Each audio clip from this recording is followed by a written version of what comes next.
Hooray. So our first keynote speaker is Professor Olivier Danvy. As you know, Professor Danvy is renowned for many foundational contributions in programming languages, including Also very shy, so I'm good. Thank you so much. Thank you. Oh, I'm so sorry. Sorry. Thank you so much. Je vois que tous les copains sont là.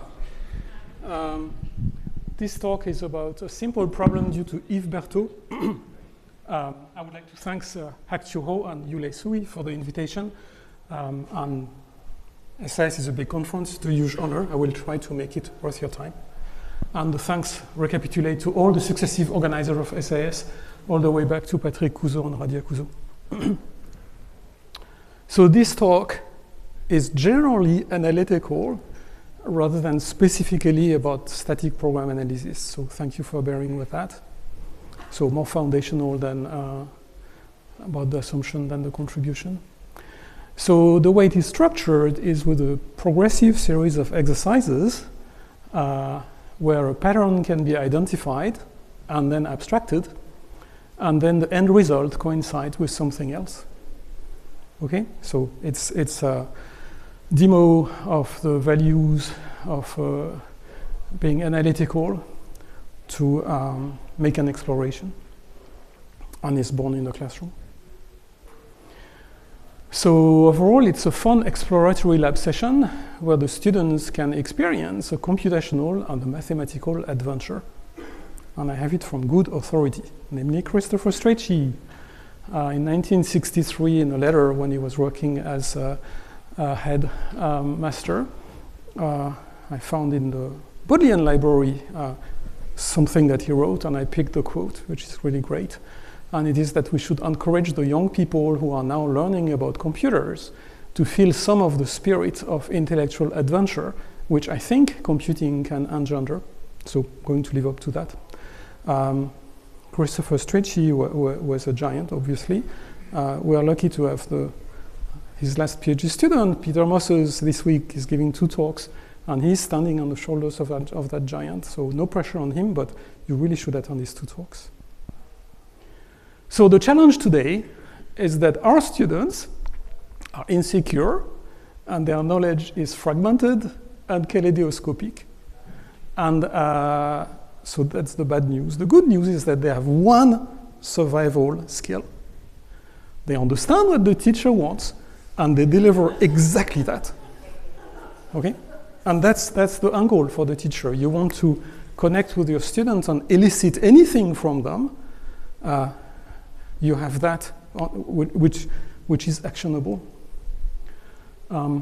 Funny story, when I joined Yale-NUS and I was giving my first lecture, there was a group of concerned students who came to see me at the break, and then they said that something I did not understand, how things work here, okay? Because what I'm supposed to do is to tell them what they want, what I want them to do, and then they will deliver exactly that. So, and it's not clear what I want, so they asked me, what do you want? Right? Pretty smart. So I told them, well, I would like you for the following lecture to be well prepared based on what you have learned in this lecture. I would like you to successfully apply for a summer internship and use the skills that you have applied. Then there was a long pause, and then they said, you still don't understand, Professor. It doesn't work like that. Okay? So the students today, they have that one survival skill, which is how they have survived. That's why they're here. If they are here, it's because they have passed all the exams, because they have learned what the teacher wants. And then if you, okay, fire and forget, right? So that's the challenge. So the enabler is the Rocq Proof Assistant. And the thing is that if you ask a student what's a proof, they will tell you a proof is what the teacher says it is. Okay? And then when they have had several teachers, they say, so of course they're not the same teacher, not the same proofs. See, kaleidoscopic. But the revelation with a proof assistant is that proof has a syntax, like a programming language. And so you have a fighting chance Okay, there's something objective in this sea of subjectivity in which they are trying to swim. And actually theorems have a syntax as well on the rest. So that means that the stuff that they have learned in computing is actually useful for mathematics, which gives them some element of stability, okay? And so you can make them grow into becoming secure in their knowledge, okay? That what I know is actionable, okay? So compare that, for example, with, okay, no name, but a research-based kind of teaching where every time there is a new exercise, you need to invent something new. And then the one who survived that diet passed the next class. This one is actually cultivating the insecurity of the students because it's demonstrating them week after week that what they learn is useless because they never reuse it. They ceaselessly need to invent new things. And that's a problem. Okay, all right. So Rocq is an enabler, not a silver bullet. Here is a fun exercise that I give in like week 3. And by then, the students, they know that propositions are types and that proofs are programs. And they can talk about it. It's really beautiful, okay? And they're exactly repeating what I've said. So once the week 1 has been about functional programming, and before that we had studied OCaml, and one of the exercises they needed to do to make them, well, I make them write abstract syntax tree based on the grammar, and if the grammar is in logical form, they write something called a proof tree, which is isomorphic to abstract syntax tree. And again, they say whatever, and they learn that. So they have a skill already where I give them a polymorphic type, and then they come up with a term. And they draw the proof tree based on the syntax rule. And that's first-year students. So that means that the first programming exercise where I give them 14 types in need of a term, they know that stuff. And then in the second week, we have seen how to prove logical propositions. So I give them 14 propositions in need of a proof. And they can just apply what they have learned, okay? The fact 14 is a weird number, and the fact that it's twice the same number should alert them, but it doesn't, okay? Because when you work in group, dividing does not conquer. So half of the students in the group do the first, the other half do the other one, they concatenate, and again, another week well spent. And so they don't realize that the types of the proposition are the same, and they solve the exercise independently. Okay, which is the perfect example of the students regurgitating what the teacher has said without reflecting. So, so to make the horse drink, there's a famous saying that you can lead a horse to the water, but you cannot make it drink. However, you can first make it thirsty. That really helps, okay? Simple but effective. So this is the time to make them realize that, okay, yes, the syntax, the BNF of the type and the BNF of the propositions are isomorphic. We can convert one to the other, and the two conversion functions are inverse. So, okay, we can see that the types and the propositions are the same. But the programs don't look like the proof, okay? Well, some say lambda, okay, fun. The other one has intro, apply. So what? So, then to elicit the understanding, I ask them, well, how could we unparse the proof into something which is perhaps more relatable? And then there is a vast question mark that floats around the room and nobody gets it. So, tada, show proof. And then the unparsed proof is written as the program. And oh my gosh, that program is exactly the program that they wrote in their first series of exercise. And it really opens their eyes. And afterwards they say, wow, programs are proofs and proofs are program. But now they get it because it comes from inside. Okay, so shocker. It's really hard to elicit understanding from others. Anyway, here is Yves Bertot's simple problem. Consider two consecutive natural numbers. Is their product even? Okay, note it's written in English. So, so by then the students have been doing some proofs and they have never written theorem themselves. Think about that. All the theorems that they had to prove have been given to them, so they have no experience in writing theorems. So need to analyze the student, decompose it into components, and then formalize the components and recompose it into a statement, which is not easy at all because the variety of the statements is really huge. But once they have the theorem, then they can outline some proof strategy, what they are going to do. And I warn them that the choice of proof is going to be to reflect how they think primarily, like a programmer or like a mathematician, or like. So now the adventure is becoming one of self-discovery. So I have their attention. And the proof strategy roughly are off the shelf. So indeed, the Rocq library the Rocq library has what you need to make the proof. So that's very easy. The spine is at work. The brain is very happily resting. It can be by induction. Okay, and most of the students start that and give up at the induction step. And or using a lemma. So you prove independently that a number is even or odd, and then the theorem is a corollary of that. And it can be operational, so they also have programmed even predicate, and they prove the soundness and completeness. So the two sides of the same coin, which they don't realize, but they are getting there. So after a while, they all have written proofs, and they all talk a lot about, I tried this, but then I should have trusted myself more. So there's a lot of activity. It's heartwarming. So let's generalize Yves' problem. Consider 3 consecutive natural numbers. Okay, so to me, it was obvious that the same proof technique should work for 3, right? The product should be divisible by 3. You reuse the same method as for 2.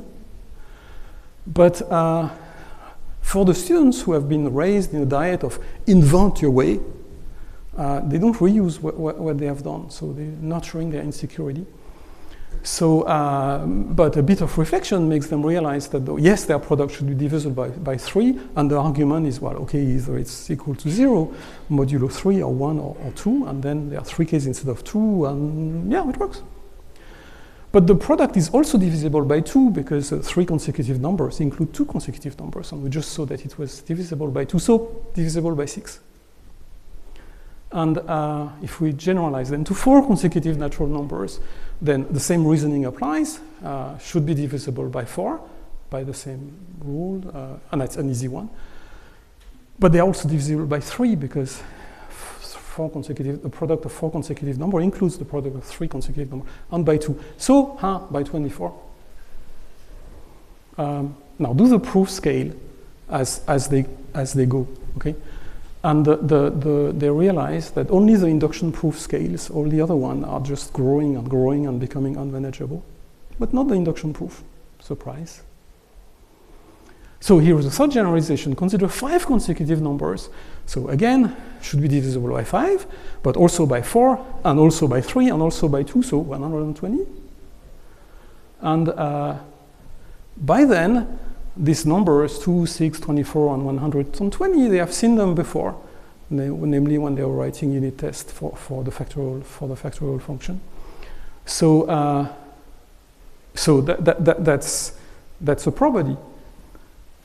And in fact, it's not just that, but the induction proof for 3 is using the theorem for 2 in the induction step. And the induction proof for 4 is using the theorem for 3 in the induction step. And the induction proof for 5 using the previous theorem for 4. And for that, you need to write all the proofs uniformly, which is not a trivial thing for undergraduate students. But they see that there is something that looks the same and that can be actually made the same. And then they realize that, well, their proof is the same. Okay, has the same structure. So that suggests a generalization where we quantify the number of consecutive numbers. And then we prove this generalization by nested induction. And the base case, 2 consecutive numbers, that's Yves Bertot's simple problem. And the induction step is using the induction hypothesis instead of invoking the previous theorem. And now this is a proof that comes from inside. It's a generalization of what they have done. On when the student invents something or something comes from inside, they remember it forever. You know, Confucius. I hear and I forget, I see and I forget, I do and I remember. And then it's further to generalize to 1 consecutive natural number and 0 consecutive natural number. Okay, that's simple. So now we have the product of m consecutive numbers, n plus 1 plus da da da plus n plus m minus 1 is divisible by factorial of m. And okay, déjà vu all over again. In the first published proof of Fermat's little theorem, Euler comes up with exactly that fraction and points out that despite the specification of the fraction, it gives an integer. That's what it means to be divisible. So we can also make a simple variant where when we have consecutive numbers like that, if n is big enough, then we can also say, well, n is big enough, and then we multiply it with the m predecessors. So the question is, since for any m on n where m is greater than m, the product of the m consecutive numbers is divisible by m, factorial of m, what is the result of this division? And by the way, did you know about, have you met that guy before? Déjà vu, okay. So you stare at n times n minus 1 times dot dot dot times n minus m plus 1, you divide that by factorial of m, and déjà vu, okay? And the answer is, for some students, is aha! And for others, it's oh my goodness. And then the funny thing is that they start to talk, but it means that, okay, and then their hands move in a very characteristic way when they connect things. And that's not the first time that it happens in the lab session, so that's fun. Okay, see, no spoiler. So the benefits of the lab session, aside one, is Bloom's taxonomy of learning. So Bloom's taxonomy of learning, I learned about that to write evaluation letters of peer reviews for my colleagues. It's fun. You can check it in the Wikipedia page, and if you have to write a recommendation letter and talk about the teaching part, you can use professionally Bloom's taxonomy letter, and that will impress the babes. All right, so it basically covers all the aspects of learning, and it culminates with reflecting. And it's reflecting in spades here. Okay, so that's kind of the independent assessment. The benefits of the lab session is that figuring things out is a joy. Okay, Richard Feynman wrote a book with that title. And the reason is that it does make one feel smarter. And that's my secret weapon for the undergrad student to make them study computer science. When you start to feel smarter, it's extremely addictive. So now I have them. And it's enough to feed them with exercise that make them feel smarter every time, and that sharpens their mind, and it works beautifully. Okay. Now the reason why Rocq works wonderfully, okay, I'm sorry, not SS Reflect, and definitely not Crush and Simple and whatever, okay, is that its language of tactic, and it struck me one day. It seems completely inspired by the Bourbaki way of writing proofs. It's very French, okay? But when all the people who have made the Rocq Proof Rocq, okay, at the time Coq, they were raised in that culture. So there's something completely natural when you write intro and when you write apply and when you, it's almost like you read a well-structured proof by hand. And to me, it makes a wonderful connection with the people who have independently have touched mathematics with this kind of structured proof. So it's very subliminal, it's unstated, but that's, I believe, one of the reasons why the Rocq Proof Assistant has such an impact. Again, if it's not done with Crush and the things that make your eye go blur and you can't see what the proof is doing. So once they're in control, then it's reproducible, it's extensible, and a lot of fun is being had by all. All right, so if you look at the tree of knowledge of the students, at the beginning it's a completely disconnected graph, and then it's slowly growing into a DAG where they are connected components, and the students start to get the reflex that learning is not learning something new, and then something new, and then something new, and then something new ad libitum. Yep. So I would just like to add a word about LLMs. So until not long ago, when I was asking these questions to an LLM, the answers were obviously self-assured. They were voluble, okay, talks a lot, and they are grossly unsound and grossly incomplete. So as the perfect thing to show the students to make them mindful that it's not really obvious. I mean, should be careful with your trust. Now, LLMs are a huge vacuum cleaner nowadays, and so now, okay, if the students ask the same questions, then they get the answers that are self-assured, that are voluble, and that mention the solution presented here as an evidence. Okay, which so LLMs are turning into a major spoiler, and that's a problem for teaching. It's already a problem for teachers who think that teaching is a solved problem, because now you just need to mechanize that and then automate it and then delegate it to AI. Okay, done. Kind of, well, creating their own or raising their own tombstone, because once the AI is there, we don't need the teachers anymore. But the fun thing about students, and I've been interacting with them for a long while now, is that the way they don't understand seems completely unbound. Every year I meet a student who doesn't understand something in a new way. And of course that means that I pay attention to what the students do. So, and the students they're in complete shock, okay? I get amazing comments like, I've learned many programming languages now, I'll never learn it based on the grammar.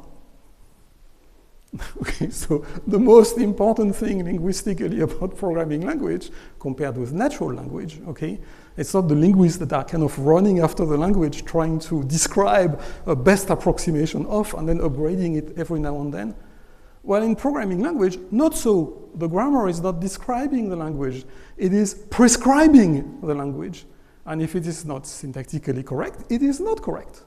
And therefore, if you understand the grammar, you understand the error messages. So delegating and saying, well, the error message of the compiler are self-explanatory, it's an intellectual failure. And it doesn't generate students who are, dependable, and they are very insecure, for sure. Okay, so the fact that that programming language have a grammar which prescribes what a program should be is really cool that Rocq is doing the same. Rocq, and there is a grammar. Proofs have a logic. Okay, I mean I'm talking informally here, not just intuitionistic logic. And that has all the elements to build a area of knowledge in which the students grow secure, and then they can become creative. Okay, so this was the first thing. The students saying, I learned many programming languages. The first time I'm being taught in a grammatical way where you go from syntax construct to syntax construct, and then you're snowballing and growing the language on us. And it works so much better. Well, yeah. And the other thing is, well, nobody has ever read my programs. Boo, hoo. So we have students now that nobody has read their program and read their report. They don't write report anyway. So it's really fun to meet students who just arrive like at the School of Computing, which is an elite school, and they talk with authority about research. I met one at the last session, and he beeline on me, had a question: how do I publish my research? Wait, you're in high school, right? Yeah. But I've used an LLM, so I want to publish my research. Okay, let's talk about what you mean by research, okay? So I tried, okay, beautiful word in French, comparison is not reason. It rhymes beautifully, much better in French, but it rhymes in English well enough. So I asked him, okay, fine, yeah, okay, I take you as you are, fine, but suppose that you were studying mathematics. Do you think that you could arrive on a lot of research? Oh, no, of course not. Okay, suppose that you study physics. Okay, any hard science? No, I couldn't. Okay, suppose that you want to study surgery. Do you think that after 6 months of learning Python, you could make major surgery? You say, oh, of course not. Dentistry? No. Okay, so let's talk about martial arts. Okay, let's talk about dancing. Let's talk about cooking. Okay, like the sushi master who is so impressive. I mean, he has his 10 fingers, even though he's using daily a knife which is extremely sharp. So he learned that, okay? He learned the moves and then he accelerated. And we don't have that at all when we teach computing, like at all. But it's completely ludicrous. LLMs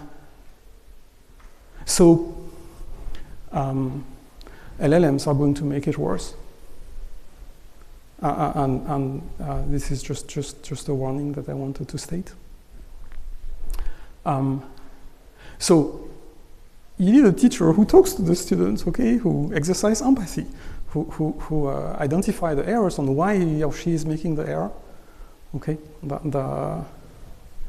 at Yale-NUS we had like 50% of female students and 0% of problem to make CS computer science well, for all, not just for some.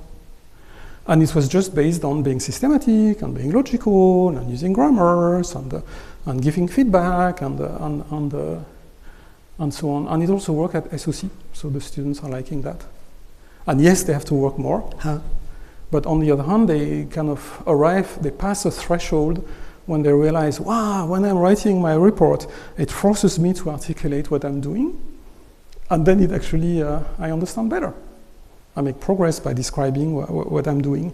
Okay, and we have a writer center where it's the holy grail. Okay, and the fact that we can do it in computer science stuns them. Another example is, so writing their reports. Another example, which is fun, is that if you're empathetic, then every semester that I was teaching, I always met a student who had an epiphany. You know what is an epiphany? You see God, okay? And the student just says, everything makes sense. It's completely amazing. And now all my courses are easy, and they really literally levitate, okay? And then managing a student who has an epiphany that is not easy, okay? You need to be intensely respectful, and of course he sees you as their guru, which is not a good thing. So you need to put their feedback on earth, and then. But it's fun to teach, okay? and the students they feel very rewarded about that. Okay. As parting words, before I can take questions, I hope that this talk has illustrated the foundational value of SAS, which is the value of being analytical, and that can be individually, okay, the person who thinks in a reflective way. It can be dynamically, it can be statically, okay? You want to do dynamic analysis, you want to do a static analysis, you want to do it mechanically, or you want to do it automatically. But all of that is based on being analytical, which is the foundational value of SAS, I would believe. Thank you very much. I'm more than happy to take questions.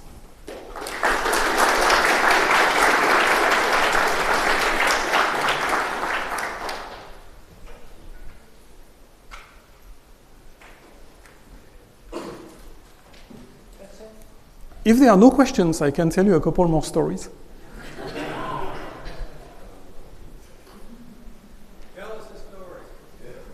Here is a story. So to teach in Asia, is a challenge, okay? Because the Asian students, they are not like the European students, they are not like the North American students. And one of the reasons is language. So if you look at the sense of humor in Asia, it's much more situational than linguistic. And the way I teach computer science is extremely linguistic. So it's not just a blurb, it's a structured blurb, okay? As a grammar, a syntax, a semantics, logic. And to make the students appreciate that is not easy. So here is two things that I did, which worked. So that was the first semester I was teaching at Yale-NUS, and they gave me a course to teach in the morning, which they never did again. And so the students were just barely awake. I certainly was barely awake. And I was teaching them algorithms and data structures. And so one day, when there was a general brouhaha at the beginning of the class, I stepped into the brouhaha, and then I said, guys! Yeah, it's supposed to make noise. What's the favorite beat of computer scientists? So now they look at me, what? Honestly, what does it have to do with computer science and liberal arts, okay? What is this question? So they have no idea. So they express that, and then I look completely catastrophed. And I tell them, well, it's an algorithm, okay? And half of the students burst into laughter, and the other half say, what? And they were the Asians who are not clued in on the linguistic aspect. So a few weeks later, okay, same, early morning, not really awake, the students are barely awake, and they are big brouhaha. So I jump into the brouhaha, and then I say, guys, what's the favorite beat of mathematicians? And then something very funny happened. There was one student who just jumped out, and his brain just worked very fast. And then he said, ha, this is a question that he has already asked. I know the answer, and so I'm going to repeat it. And he's going to be happy, because the point of learning is that you repeat what the teacher says. So very quickly he says, an algorithm. And now he's expect congratulations. And the fun thing is that half of the class said, no. He didn't say computer scientist, he said mathematician. And that was so nice to see that there were half of the students who got it. They realized that words mean something. And so they talk to each other, and they don't get it. And so they look at me and go, oh, guys, a logarithm. Yeah, it's lame, but it works. Okay? So I'll tell you how to teach polymorphism to your undergraduate students. And you do that with a dad joke. All right? That works amazingly. Okay? So polymorphism, there's no simple definition of polymorphism. The nicest one, of course, is in Galena. It's a parameterized lambda whose parameter is a type. So. But except for that, so little Johnny is coming back from school, and he talks to his dad. And his dad says, so little Johnny, Toto in French, how is it going at school? And little Johnny says, well, not very well. Okay, what's up? I have problems with additions. But the dad says, like Matthew, I will help you. My son, I'm going to help you. Okay, so look. Here are 2 apples, okay? 2 apples, right? And then I give you a 3rd apple. Okay. How many apples do you have? And the dad feels really good, okay? And then little Johnny burst into tears. And then he says, I don't know, because we count in oranges at school. Okay? And there is an electric discharge in the room, and they understand polymorphism. Okay? And so the unit, it becomes the, yeah. All right? Obviously I can go on, but you sure you don't have any questions? Thank you. I'm reluctant because your stories are better than my question, but it sounds like your students are extremely fortunate. I think so. Have you thought about how to get more teachers, especially teachers who are not here, would not be here, let's say, to teach this way? Is this something we can do? I wrote lecture notes, but it's complicated. So that's the mark of the success of okay, I'm sorry. The question was, is it reproducible by others?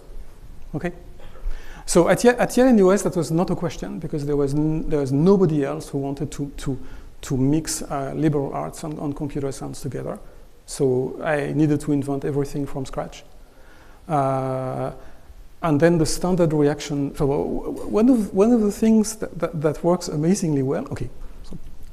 You teach? Okay.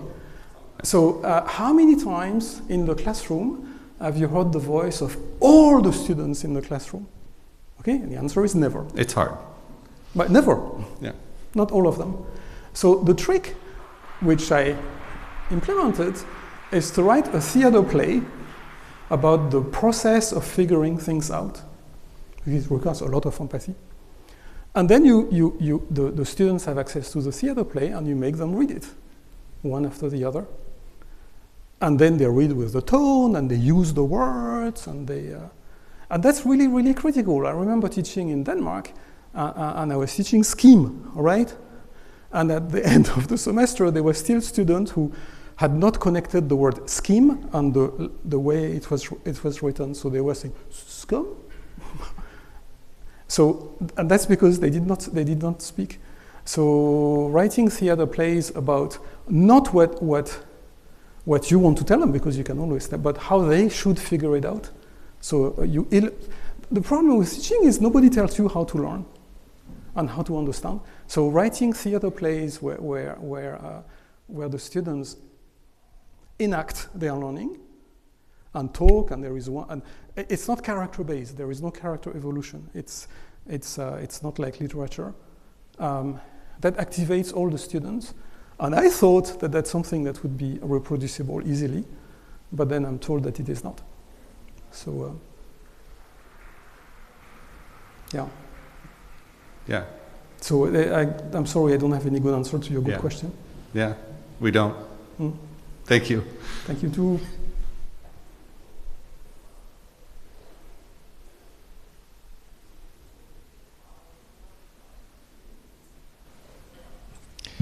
I think for most teachers, what we want is students to have epiphanies.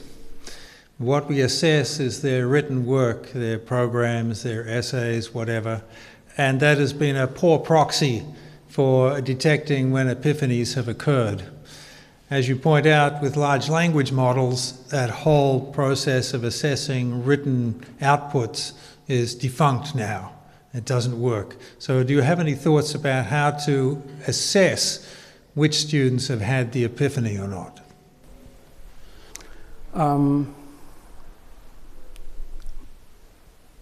So how do you assess whether a student has had an epiphany or not? Well, usually the fact that they levitate is a pretty good indicator. The fact that everything is easy to them and they speak and they typically come to your office.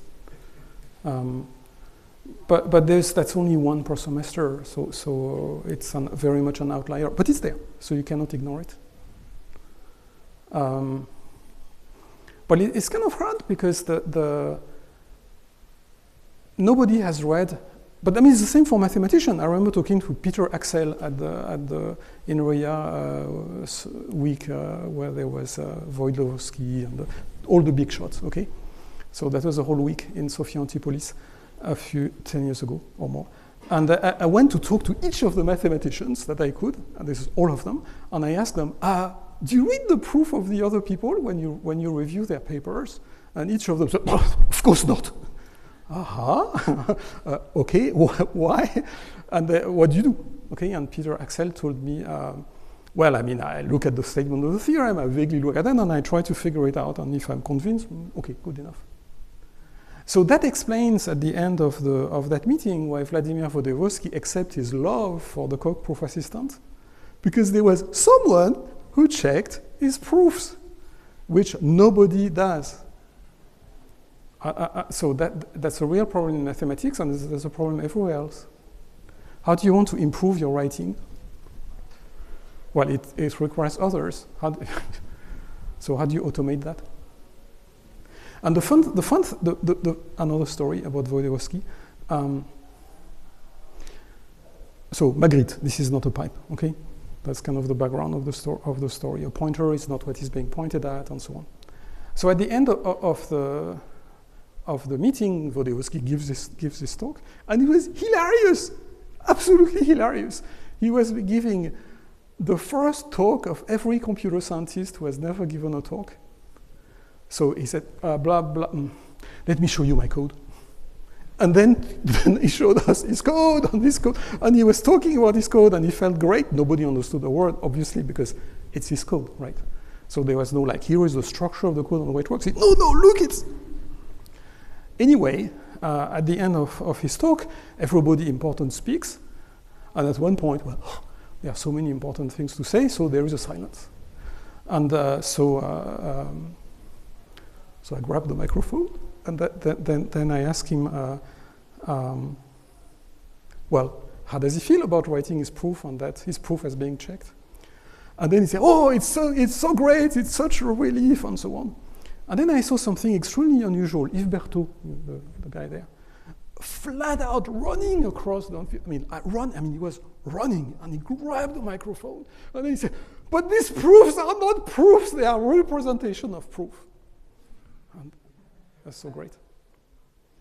Okay, so there is a compound bunch of problems, and I'm really sorry there was a question, but I was talking too long. Thank you.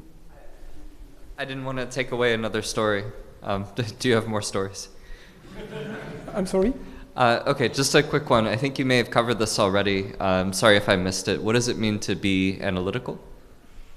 Oh, yeah, that's a good one. So whenever we are being asked a question in a talk on something, it's either about your contribution or about your assumptions. And it's super important to distinguish them. And this is a question about assumption. Okay, so yeah, I did not define that. On the ground, that is called static analysis symposium. So I was taking the safe assumption that people already understand the A in SAS. But I can explain what symposium means. Okay, originally that means. It means the place where you congregate to drink. Okay, so analytical. Oh gosh, it would be. Can we talk about that afterwards? I'll settle for symposium. So thank you very much. Sure.